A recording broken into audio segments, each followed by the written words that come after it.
Ngiyabingelela kubantwana benkosi. Sengibuyile futhi kulolu chungechunge lokukhuluma ngobuNazaretha. UbuNazaretha noShembe. Kule nyanga kaDisemba, inyanga yesikhumbuzo senkosi ilanga, kumholi wesibili webandla lamaNazaretha. Inkosi ilanga ezalwa umqalwendlela uyise umprofeti Isaiah Shembe. Inkosi ilanga ngokomlando kuthiwa yazalwa ngoJulayi ka-1904 mhla ka-27 izalelwe eNtabazwe eHarrismith eplazini lomlungu uConrad okuyena umqalwendlela ayesebenza kulo kuleyo mnyaka. Siyezwa ke moba omkhulu ebikezela ukuthi inkosi ilanga ayizalwanga njengabo bonke abantwana. Yazalwa ngezwi elivela ezulwini. Njengoba umkhulu wayeseqalile ukuthola amazwi avela ezulwini noma avela emkhathini amkhulumisa ngendaba yomsebenzi okufanele awenze owubudlelwano phakathi kwakhe noNkulunkulu. Wayesenabo abantwana abadala njengoba wayeganiwe namakhosikazi amathathu amane. Wayesenabo abantwana abadala kubantwana bakhe. Kodwa le ezalwa unkosikazi wesithathu uMangwenya, ukuzalwa kwayo kwaba nezwi elalivela kuNkulunkulu elalithi kuzozala umntwana. Lo mntwana uzobe evela ezulwini. Akazokuzalwa njengabo bonke abanye abantwana. Kangangokuthi kwathi mhla ezalwayo ubamkhulu wayalelwa ukuthi kufanele ukuthi mezalwa nje lo mntwana ephume esikwe inkaba bese ehambe yombhabhadisa engakagezwa ngisho ukugezwa. Ukhumbule kwakusebusika ezweni lasenhla eNtabazwe, izwe elinongqoqwane noma izwe enamakhaza kakhulu. Wathi mangabe umntwana ezalwa wanikwa ubamkhulu wagibela naye ihashi wayombhabhadisa emfuleni. Mayefika emfuleni ufica amanzi aleliqhwa ayisi. Wafuna itshe washaya lamanzi ngetshe abhoboka avuleka. Wayesembhabhadisa umntwana kuwo lawo manzi abanda kanjalo. Ngoba wayelandela izwi ayeselethemba ukuthi leli izwi likaNkulunkulu. Ngoba kwase kuvelile ukuthi leli izwi elikhuluma naye akuyilizwi nje kuphela kodwa izwi likaNkulunkulu uqobo. Wambhabhadisa lo mntwana wabuya naye ke wamnika unina ukuthi baqhubeke naye njengomntwana ozelwe. Hayi ke akhuleke lo mntwana nabafowabo kuze kufike lesi sikhathi sikababamkhulu sokuthi asuke eNtabazwe eze la eNatal. Okuwukuthi uma ubaba omkhulu wasuka eNtabazwe ngo-1910 kucaca ukuthi lo mntwana lo wayeneminyaka eyisihlanu ephethe owesithupha. wayeneminyaka eyisihlanu ephethwe isithupha ukuthi ezelwe ngesikhathi eshiwa uyise eza la eNatal esuka eFree State ezokwenza umsebenzi awethunywa uNkulunkulu.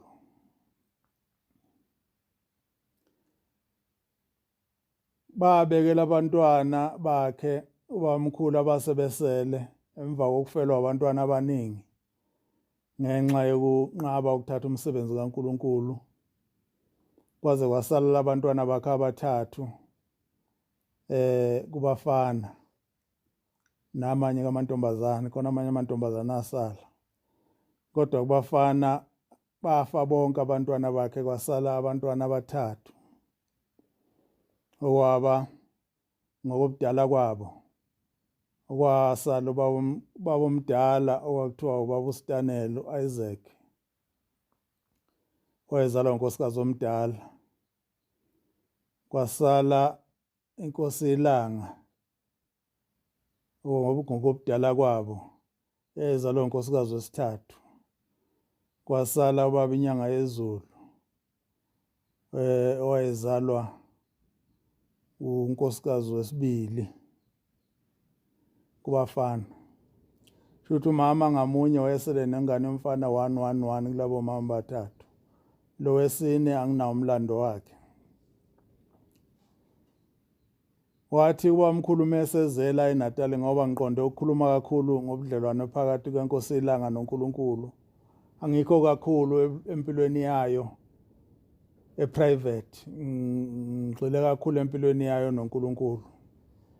Ubamkhulu weza eNatal-ke ezoshumela lelizwe, wayesebalanda nabo esakha umuzi waseKuphakameni. Wayesebalanda eNtabazwe ukuthi bazohlala naye la.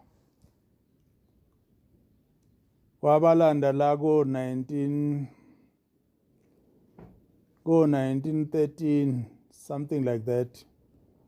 Oshuthi it's about 3 years emva kokuba ubamkhulu efikile la, abalanda-ke abantwana bakhe weza nabo la. Eseqala ukwakha umuzi waseKuphakameni, wababeka-ke la ababeka khona. Wayeseyakha umuzi waseKuphakameni-ke, wayesebuya-ke esebathathe babeke eKuphakameni. Wayesebafake ey'koleni, befunde ey'koleni lezi laba ababili esinomlando wabo, inkosi Ilanga nenyanga yezulu, umholi wesibili nomholi wesithathu, okuyibona esinomlando wabo wemfundo. Wahamba-ke bafunda-ke lapho baze bagcina befunda eManzimtoti, base besuka eManzimtoti base beyofunda eFort Hare laba ababili, inkosi inyanga yezulu nonkosi Ilanga. Bahambe-ke bafunde-ke baqede babuye bese bezofundisa kwesinye sey'kole abafundisa kuzona eseManzimtoti, laba befunda khona lapho inkosi Ilanga yagcina khona isiwu-principal khona. Yathi izothatha nje lo msebenzi kaNkulunkulu, yayisiwu-principal waseManzimtoti.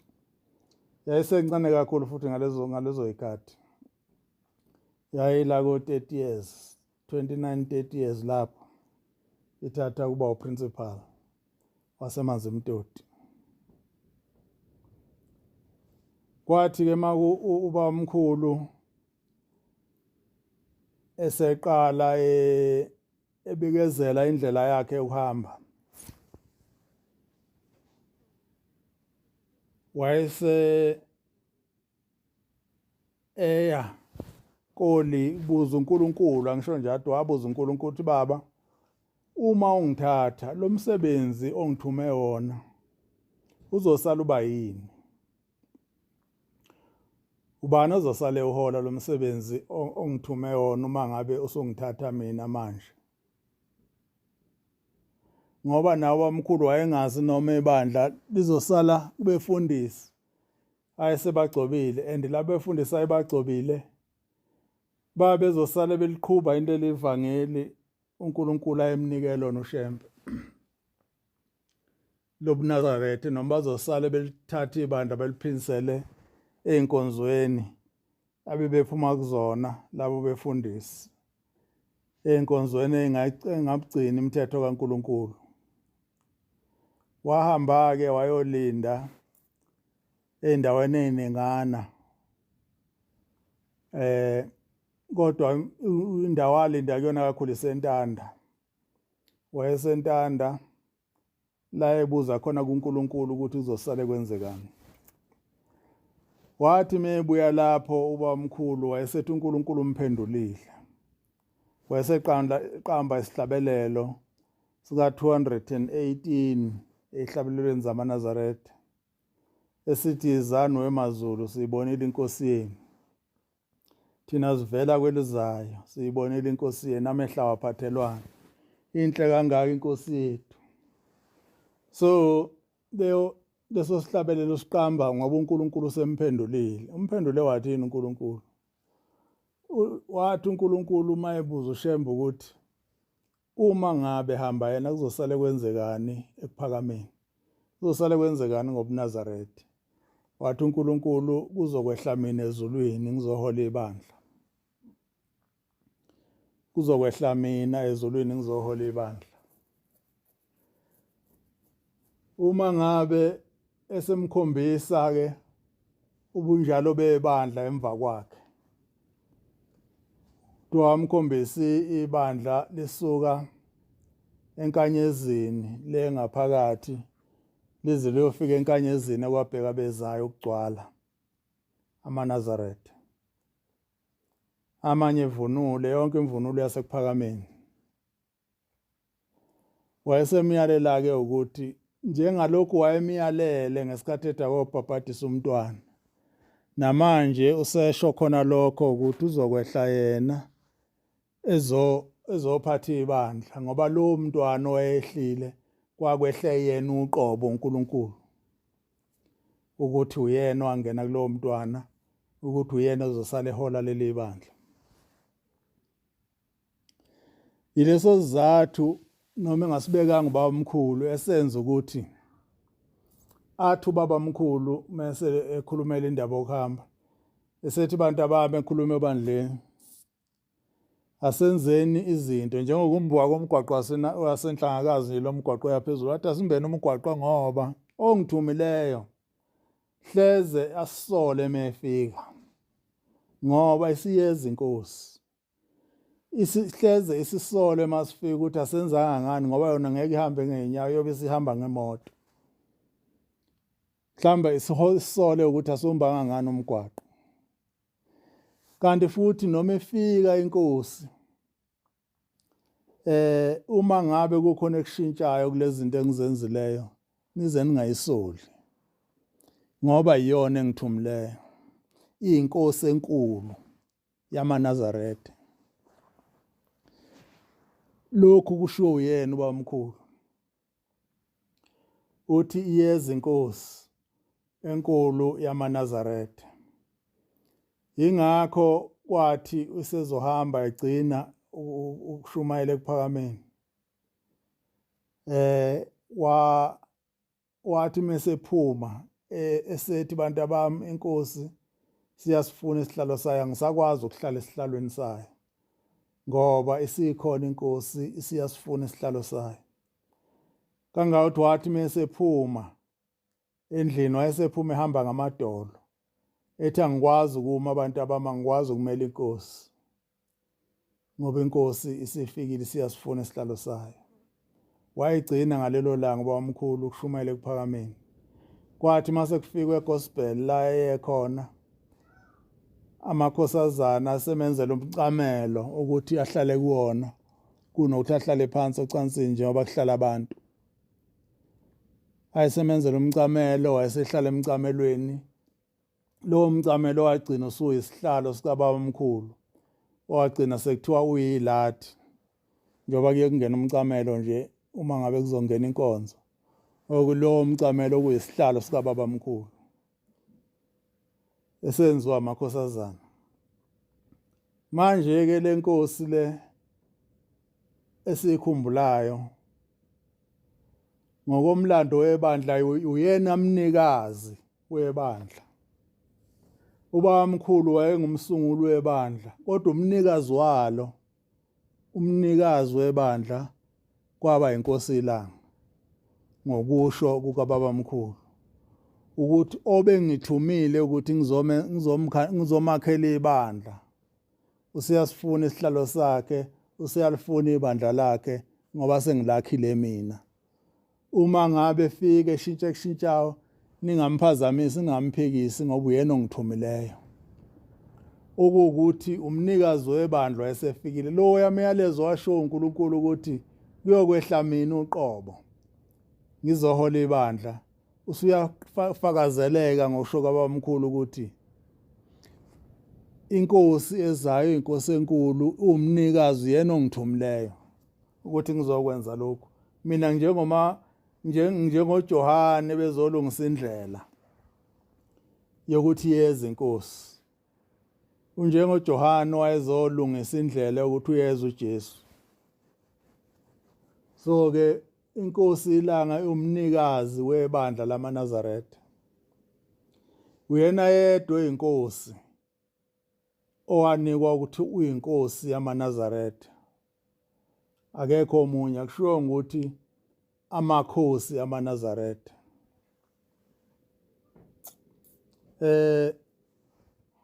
Inkosi ilanga njengoba ethi umnikazi webandla izinto eziningi ezingama practices noma izinto ezenziwa njengamanje ebandleni lamaNazaretha zenziwa uyena inkosi ilanga. Yesu bamkhulu wafika wakusungulayo kodwa okuningi kwakho kwenziwe inkosi ilanga. Bamkhulu waqamba ihlabelelo ewayishiya nje zingabhaliwe zibhalwe ngomsizi nje engazi noma zasehlatshelelwa yini ngesikhathi sakhe noma zayenga kodwa mhlawumbe zayihlatshelelwa ngoba nakho zaseyigidelo kodwa zayingekho formally ukuthi zikwazi move from generation to generation. Zaziwe izwi lomlomo kodwa kwafika inkosi ilanga ayehlanganisa ihlabelelo nemthandazo ayebhalile uBabamkhulu wakuhlanganisa wakwenza ibhuku leli likhona namhlanje sithi isihlabelelo samaNazaretha esetshenziswa yiwo wonke umuntu ongumNazaretha. Leso sihlabelelo leso umnikazi waso inkosi ilanga. Nemigidi legidwayo eminingi yayo nakube yaqalwa uyena uBabamkhulu kodwa eminingi yayo yenziwe ilanga ngendlela esigidwa ngayo. Nezakhiwo eziningi ezikhona ebandleni zenziwa yona inkosi ilanga. Mningi kakhulu imisebenzi yayo eyenzayo ihamba ishumayela ibandla. Angeze ukuyibala ngoba angiboni imqoka ngoba okubalekile ukuthi ibandla lihole kanjani wazwa libeka la eselikhona manje. Kunokuthi ngithi wenzani okuhama miracles ngoba lokho okuningi kakhulu nami njengoba ngikhuluma nje ngingumsebenzi wayo inkosi ilanga. Ukuba izange ibe khona ngabe mhlambe nama ngikho ngokwemsebenzi ayinikwa yasezulwini. So yayingekho intandane ngesikhathi senkosi ilanga. Bonke abantu ababentula beswele wayebathatha ebafaka ezitolo ukuthi abasebenze esitolo ebafaka emaplazini ukuthi abasebenze emaplazini wayenamaplazi elima ewumlimi namabhasi enzela nje ngesikhathi senkosi ilanga iminikelo yayingabizwa iminikelo ebandleni. Iminikelo yayiphuma ezitolo njengoba yayinezitolo. Izitolo kwangeze zokondla izingane zakhe.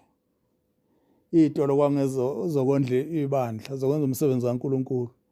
Namabhasi ayenawo kwangewawo izingane zakhe kwangawo umsebenzi kaNkulunkulu. Namaplaza ayenawo kwangabizwa iminikelo. Makuthiwa kuneyinkomo nje kubizwa inkomo zomhlangano zayingabizwa inkomo zomhlangano kuPhakameni. Isikhathi senkosi ilanga zayiphuma enkomeni ezikhona la egcekeni kwenziwa impepho kwenziwe lokho kwenziwayo ngenkomo zomhlangano kodwa yayingabizwa nje kuthiwa kubiza umnikelo. Iminikelo yayinikelwa nje kuphela kwawumnikelo eyaziwayo 25 u14 u23 ile iminikelo yayinikelwa kuthiwa iyanikelwa kuyafakwa kufakwa izikhwama yayingafakwa iminikelo enye ngoba yayingakholelwa ekuthenini kuhlushwa abantu ngoba futhi abantu ngaleso sikhathi babengenayo imali babesebenza abasebenzayo kodwa imisebenzi ababeyisebenza yayingenele ukuthi bangondle ibandla plus baphinde bondle imindeni yabo. Ingakho nje into eziningi yayizenzela ngisho imoto lezi ezihambayo ezihamba uhambo udizili wama-truck wawungacelwa ebandleni. Udizili wama-truck wawuphuma kuma-profit ezinto zamabhizinisi inkosi ilanga yayiwenza. So ingakho ibandla ngaleso sikhathi lalinga-commercializiwe lalingenziwanga laba ibhizinisi nje basele ibhizinisi manje ngoba yayingekho imali nje ebizwa nje budedengu yayingekho. Ngisho izindlu lezi zindlu zasonto ma kuthiwa kwacela imali encane kakhulu mhlawumbe uzuka kwaziwa ukuthi-ke kuzokwakhiwa indlu yesonto lasekuphakameni. Kodwa njengalokho inkosi ilanga yayingakholelwa ekuthenini kufanele abantu bacindezeleke uma besekukholweni. Ingakho yayizenzela imisebenzi eyenzayo. Inkosi ilanga kwathi-ke uma ngabe sekusey'nsukwini zayo ey'nsukwini zayo zokukhula yayisiqala ingaphatheki kahle okungakafiki lapho. Inkosi ilanga yaganwa amakhosikazi amaningi kakhulu. Angikholwa ukuthi khona onesibalo sokuthi abamangaki wazala iy'ngane ey'ningi kakhulu. Angikholwa ukuthi khona onesibalo sokuthi iy'ngane zakhe zazingaki. Wayeney'nsizwa enamakhosazana amaningi amahle futhi afuze yona inkosi. Kwathi ey'nsukwini zakhe zokukhula eseqala engaphathekile kahle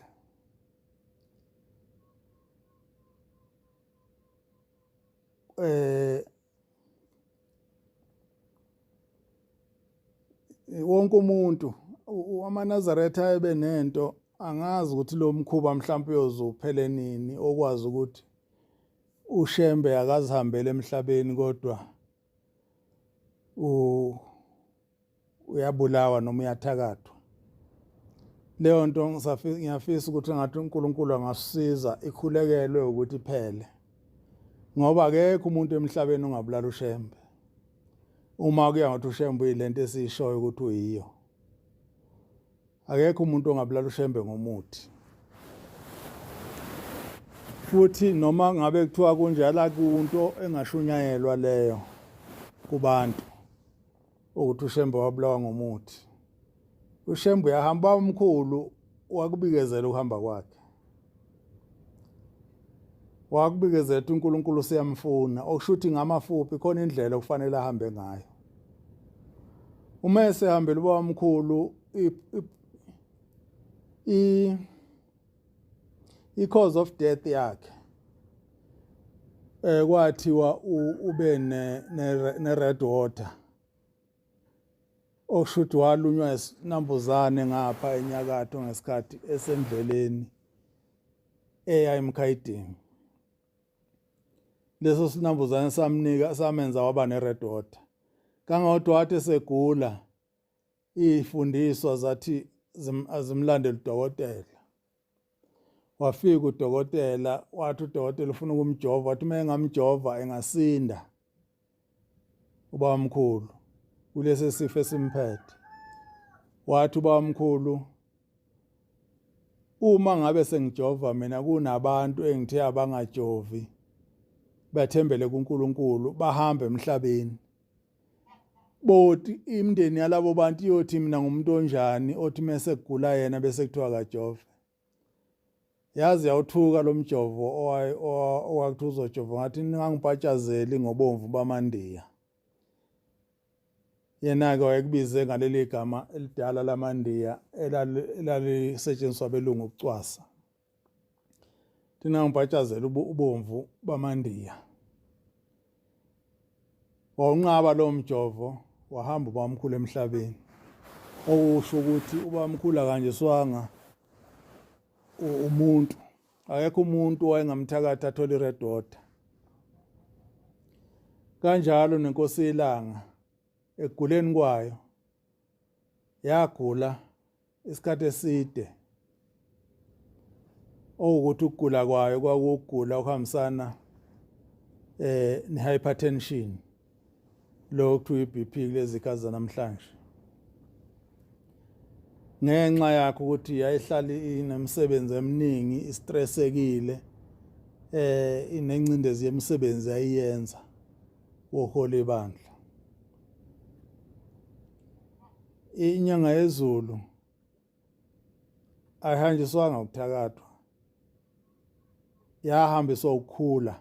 Yakhula inyanga yezulu kakhulu yaba no-89 years.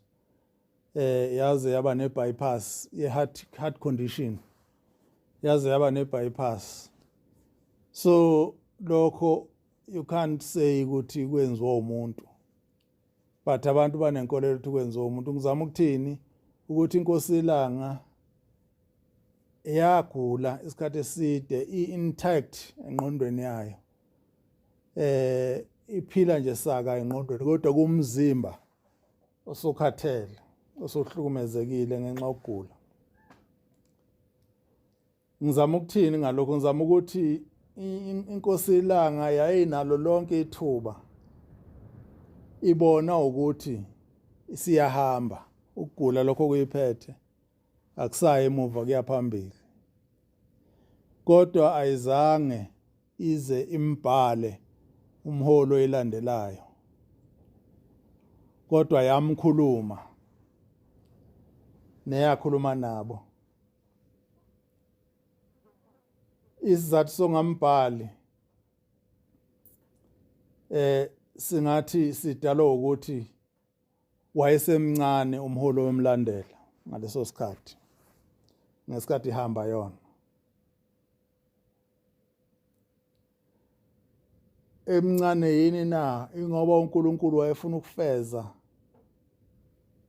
isethembiso esasenziwe ukuthi kuyothi makusithele ilanga uqhamuka inyanga. Njengoba waqamba abantwana bakhe wathi inyanga yezulu, wathi ilanga nenyanga. Asho ukuthi inyanga yezulu kwaqamba abantu. Kodwa wathi yena ilanga inyanga. So ke uma kusithele ilanga kuphuma inyanga. Lokho kwakufeza isiprofeto ukuthi inkosi enganeni zenkosi ilanga iyophuma kubantwana abancane bakhe. Ngoba kufuneka makusithele ilanga kuphuma inyanga. Ingakho ngeke ngakhuluma evidweni edlule ukuthi inyanga yezulu ngesikhathi ingena esihlalweni kuhamba inkosi ilanga yamenyezelwa nje umuntu obambileyo. Ayimenyezelwanga njengenkosi. Ngathi ngiyokhuluma ukuthi isizathu kwaba yini ngesikhathi saso. Yiso-ke isikhathi namhlanje sokukhuluma lokho. Ukuthi kungani ingamenyezelwanga njengenkosi kodwa imenyezelwe njengebamba. Njengokuthi ibambile izobamba. Yebo ngicabanga ukuthi mhlambe kwaba ukudideka kwabantu ababekhuluma leyo nkulumo ngoba bekhuluma inkulumo yasemhlabeni. Enkulumeni yasemhlabeni kukhona lento okuthiwa ibamba bukhosi. Ubukhosi basemhlabeni bunalento okuthiwa amabamba bukhosi. Ma kuzoba nebamba bukhosi ebukhosini basemhlabeni. kuye kube umfowabo wenkosi. Ngaba umfowabo wenkosi lehambile ngenxa yokuthi umntwana ozoba inkosi usemncane akabi sesimeni sokuhlala esihlalweni, bese kuthiwa umfowabo wenkosi akeke ayibambele. Umfowabo wenkosi ehambile, kuye kungabekwa umfowabo walo mntwana okufanele ahlale esihlalweni, kodwa kuye kubekwe umfowabo wenkosi ehambile. Imvamisa makubekwa umntwana umfowabo wenkosi ebambile kuye kubekwe owasekhohlo, ngoba ngokwesiZulu amakhohlo indlu yasekhohlo okuyindlu yesibili yamnumzane, leyo ndlu leyo kuba indlu yamabamba bukhosi. Shuthi ayesimamise ubukhosi, hayi ukuthi indlu yobukhosi, indlu yamamisa bukhosi, ngoba isuke yenza isiqiniseko sokuthi ubukhosi buhamba ngendlela efanele. Ngisho ngabe kuthiwa inkosi esesihlalweni kunamaphutha abonakalayo, kuye kuthintwe umfowabo wasekhohlo, kube uyena oyibonisayo inkosi ukuthi yenze njani. Nalapha-ke ngicabanga ukuthi-ke laba bathi inyanga yezulu ibambile babekhuluma kwi-context yokuthi umfowabo wenkosi endlini yasekhohlo. So-ke indlu yasekhohlo iyindlu yamabamba bukhosi, ngoba indlu yasekhohlo akuyindlu yobukhosi, indlu yamabamba bukhosi. Ngicabanga ukuthi babeqhubeka ngaleyo ndlela, ngoba la eBunazaretheni ngokukaShembe, lokhu waShembe womoya, alikho ibamba, kodwa akubi namakhosi, akubi inkosi engazalwa inkosi, ngoba inkosi kufanele izalwe inkosi. Njengalapha nje inkosi yayizozalwa inkosi ilanga. Inkosi ilanga yayizalwa inkosi ubaba omkhulu. Ingakho ilanga lathi angikwazi ukuba inkosi mina ubaba uMaye bengayona inkosi. So njengoba ngiyinkosi ngizofanele beyinkosi mina, ubaba kuyinkosi yasekuphakameni, bese kuthi mina ngibe inkosi yamaNazaretha. So-ke inkosi, njengoba ngithi inkosi izala inkosi, kwakungeke-ke kumenyezelwe inyanga yezulu njengenkosi, kodwa kwakufanele kumenyezelwe inyanga yezulu njengebamba bukhosi, umuntu okhulisa inkosi, ngoba inkosi izalwa inkosi. Nakuba inyanga yezulu izalwa ubaba omkhulu njengenkosi, kodwa ubukhosi bababa omkhulu ba-expire ebukhosini belanga. Inkosi sekufanele ilandele inkosi ekufanele iphume endlini yelanga. Ingakho inkosi ilanga ingazange ibhale inyanga yezulu, ngoba yayingeke ibhale inyanga yezulu ithi ibhale ibamba, kodwa inyanga inkosi kwakufanele ibhale inkosi ezoyilandela yona, inkosi elandelayo, shuthi yayizophuma endlini yayo inkosi ilanga. That's why ingabhalanga, ngoba umntwana wayesemncane. Njengoba wayemncane nje, one yayingazi ukuthi ngesikhathi ekufika isikhathi sakhe sokuthi abe inkosi iyobe saphila yini, iyobe kusiphi isimo ngaleso sikhathi, noma uyobe efanele ukuthi abe inkosi ehola ibandla, noma uyobe isidakwa, noma uyobe uhlanya, noma uyobe isinqeqe, noma uyobe njani. So-ke ingakho ngambhalanga amkhuluma kumfowabo oyibamba bukhosi ukuthi ubani umuntu kubantwana bakhe omnikazi wesihlalo, ongeke amusho amtshela abantu, ngoba abantu njengoba kunabafowabo, khona abafowabo bamntwana abathafisa ukuthi bangaba amakhosi ababe ngamenzakalisa umntwana.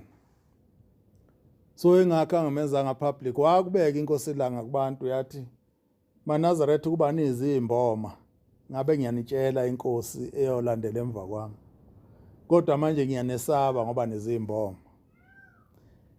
kulandela mphi kusukela phi lo kusukela ekuthenini kunomntwana wenkosi owabulawa ngendlela engacacile indlela ebuhlungu ngoba kuthiwa inkosi yamthanda kusho ukuthi kunensolo zokuthi izombeka kube uyena umholi olandelayo wabulawa lo mntwana inkosi yayisiba nalelo xhwala lokuthi ayisakwazi ukuthi ingakhomba omunye umntwana wayo ingakhomba umntwana wayo njengozolandela ngoba abantu bangamenzakalisa ngoba kunabafowabo mhlawumbe bomntwana abayibona bona bekufanele kube yibona noma omama wabo babona kufanele kube yibona noma amalungu ebandla abona kufanele kube yibona labo bantwana ababaholi so kayizange ibhale umuntu hayi ngephutha ngenhloso ngoba izange uhambe emhlabeni kumzume waphila nje mhlawumbe about 10 years engasaphathekile kahle ngoba ungaphatheki kahle kwaqala ko-73 no ungathi 10 years mhlawumbe about 7 years or 6 years engaphathekile kahle ngoba kwaqala ko-73 wahamba ngo-76 so kusho ukuthi iminyaka leyo eminingi eyayingamnika ithuba lokuthi alungiselele ukuthi uba nomholi olandelayo kodwa njengoba ngisho-ke ngithi akakwenzanga ngenhloso hayi ngephutha ukuthi angabhali umuntu ukuze kungabi ukuthi usebhale umntwana ebese lo mntwana ona enzakaliswa futhi abhale umne wabo umfowabo ebese lo mfowabo kube ngathi useyinkosi kanti akazalwa uyena njengenkosi ngithe ubukhosi bobuNazaretha banika umuntu oyedwa banikwa inkosi ilanga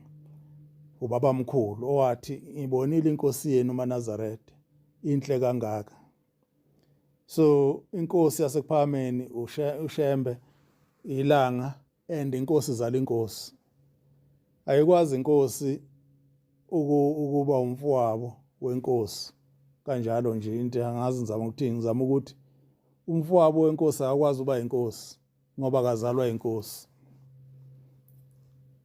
so ke ubukhosi uyabuzalelwa buyazalwa abuphiwana uma nje kunomfowabo wenkosi ekade sesihlalweni othatha isihlalo lo khuzana lo nkosi leyo lo mfowabo lowo akanakusuka esihlalweni yebo esaphila ngoba akubanjwa la eNazaretheni ngoba uShembe kaMoya akalibambe itoho ukuthi angene enyameni abuye akhishwe kwenyameni esaphila yekwenye cha kodwa lo mfowabo ngeke ayizale inkosi ngoba inkosi fanele izalwe inkosi ebeyingaphambi kwakhe le yangena esikhundleni sayo ewumfowabo so ngaleyo ndlela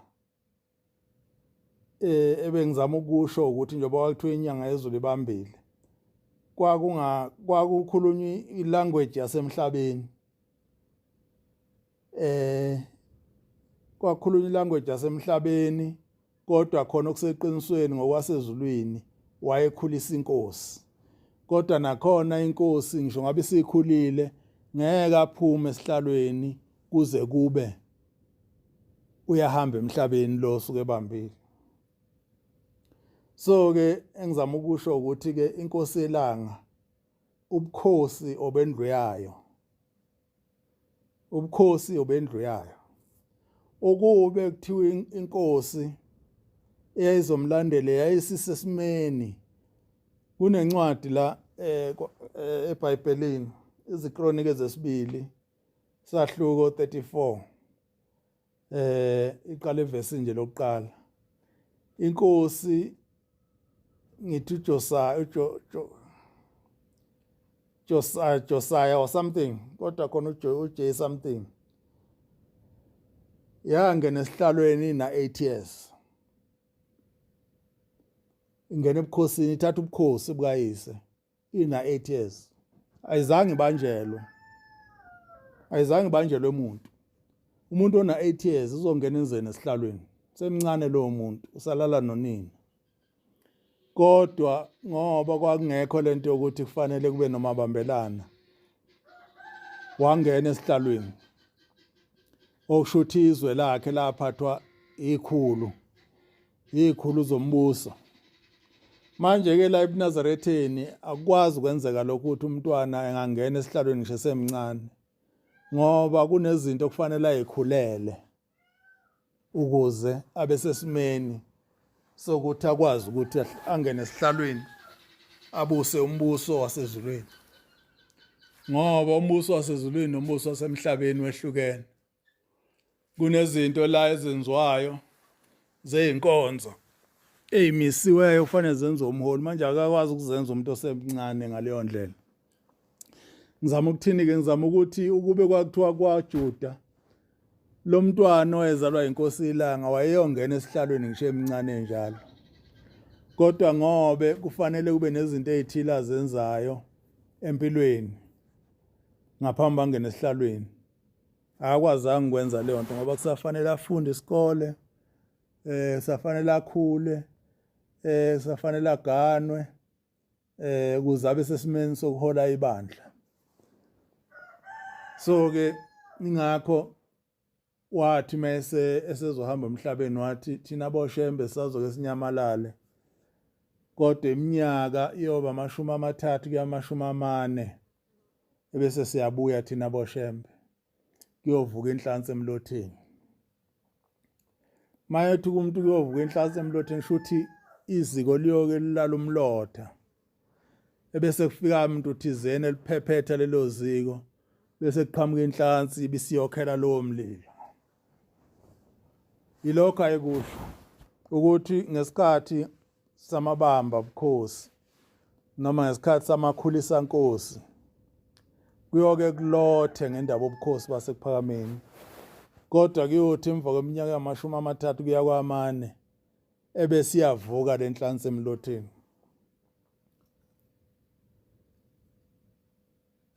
Well-ke into embi-ke ukuthi-ke indaba sekutheni ngesikhathi ivuka lenhlansi emlotheni abantu basuke besakhumbula ukuthi kambe lowo mlotha lowo ubuqhamukephi, kodwa okuyikhona kakhulu engibona ukuthi-ke kusifake kule nkinga esinayo njengamanje njengoba izwe seliyoshembeshembe, bonke abantu sebefuna sifuza ukuba amakhosi nako bengazalwa inkosi. Awukwazi ukuba inkosi uyihlo wakho engenalo iGetsemane, awukwazi ukuba inkosi uyihlo wakho engenalo iGetsemane, noma enalo iGetsemane awukwazi ukuba inkosi ungabekwanga uyihlo ebukhosi esihlalweni sobukhosi. Awukwazi ukuyibekwa abantu abangani bakho ukuthi usuyinkosi, kufanele ubekwe uyihlo kuleso sihlalo sobukhosi. Uyinkosi-ke lapho ngoba ubukhosi ngithe inkosi iyazalwa ayakhiwa, iyazalwa inkosi ayakhiwa. So inkosi ilanga-ke njengoba ngisho ukuthi ibandlelayo ubuNazaretho bayo ngiyoshiso yilokho ukuthi wabunikwa uNkulunkulu, akakunikwa ngisho nawuyise, ngoba uNkulunkulu owathi uzokwehla ezulwini ezophatha ibandla. Inkosi ubaba omkhulu owathi iyeza inkosi, njengoba wathi iyeza inkosi nje wayeseqedile ukuthi inkosi iyozala amakhosi, ngoba kwinkosi yamaNazaretha inkosi ephethe amaNazaretha ejikelele emhlabeni ayifani nomfundisi ukuthi uma kuhamba umfundisi kuye kube sekubukwa nje enye indoda eqavile emphakathini ibisigcotshwa uba umfundisi, kodwa ubukhosi make wathi uyinkosi okusho ukuthi olandela lapho kufanele aphume okhalweni lwenkosi ukuze ubukhosi buhambe kanjalo, ukuze kungabi nengxubakaxaka. Ingakho-ke ngithi inkosi la iphakame la eNazaretheni iyodwa, inkosi ilanga, bese kuthi-ke inkosi ilanga kufanele izale amakhosi. Inkosi yongena emva kwelanga nayo iyozala inkosi. nenkosi elandelayo ezala inkosi, ngoba inkosi ifanele izalwe inkosi. Inkosi ifanele ibe neGetsemane, uyise abe neGetsemane. Akwazi-ke iGetsemane elilodwa libe namakhosi amaningi. iGetsemane elenkosi eyodwa, akile lamakhosi amaningi. Iyodwa inkosi eGetsemane kulobo mNazaretha. So-ke ilokho bantwana benkosi bengifisa ukuthi ngenze isifundo ngakho ngenkosi ilanga. Ngoba kulokhu angishumayeli mina, ingakho ngakhuluma indaba imisebenzi ukuthi yenzani.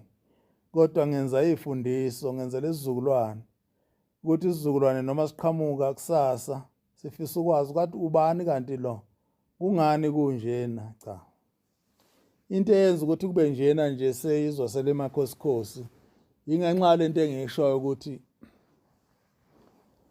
oshembe banamhlanje abasasebenzi, kanti inkosi ilanga yayisebenza, yayilima, yayinamabhasi, yayinani, yayingathembele emnikelweni. Ibandla yayingaliboni njengomsebenzi, kodwa yayingaliboni njengomsebenzi okumnothisa yena, wayelibona njengomsebenzi kaNkulunkulu okusabantu ezulwini. Manje njengamanje abantu sebebona ibandla njengento yokuyinothisa. Ingakho bonke abantu sebefuna ukuba amakhosi, ngoba bafuna ukusebenza ukuze bakwazi ukuyiphilisa, bafuna ukuphiliswa ibandla.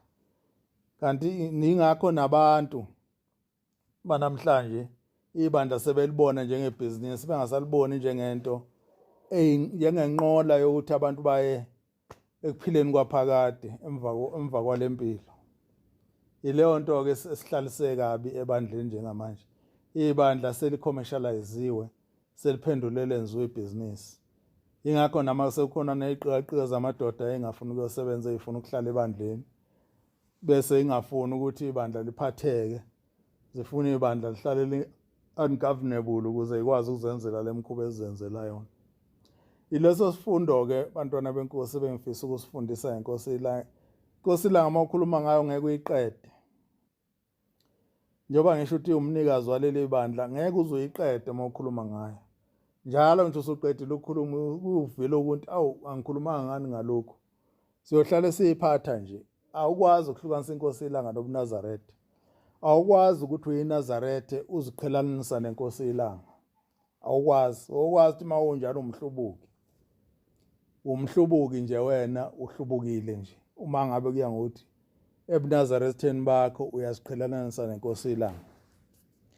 Iyona-ke le nkosi esiyikhumbulayo namhlanje, omnikazi walobo buNazaretha. Inkosi ibusiseni ekuzwini.